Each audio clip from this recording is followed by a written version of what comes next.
Gaspard Koenig et Moi, ensuite je Christian suis Breuer-Agissano. extrêmement séduit aussi, parce que d'abord, ça prouve que la gauche peut être libérale, parce que le programme de Matteo Renzi, pas rentrer dans les détails, mais l'idéologie qu'il présente est une idéologie libérale, pro-européenne, favorable aux investissements étrangers, mais aussi il y a un phénomène de génération important. Il dit « nous sommes la génération Erasmus ».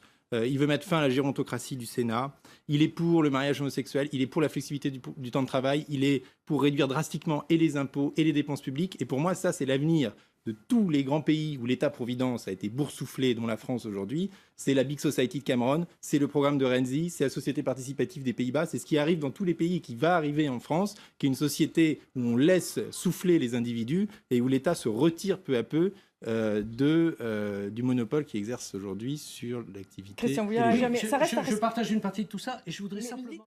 En même temps, on on attire plus les financements de l'Italie. Le reportage tendait à l'opposé, comme on fait en France, à la Commission, en disant d'un côté la patrouille de Bruxelles, comme vous disiez, de l'autre côté. Mais en fait, lui, dans son discours devant le Parlement, il a dit le meilleur de l'Italie, c'est sa tradition européenne. J'ai jamais entendu un responsable politique français être aussi pro-européen que Renzi. Et il a ajouté: on ne va pas respecter les 3% parce que Mme Merkel nous le demande ou parce que l'Europe nous le demande. On va les respecter parce que c'est dans notre intérêt, parce que c'est quelqu'un qui fait partie de cette génération qui comprend que la dette, c'est lui qui la paye, que la dette a été levée par ses parents. Donc, pardonnez-moi Gaspard, au fond, on a extrêmement l'impression qu'il est conscient comme du le Père problème. Il n'a Noël. pas besoin de Bruxelles pour le lui dire. Sauf que sur le papier, c'est très joli, c'est du beau papier glacé.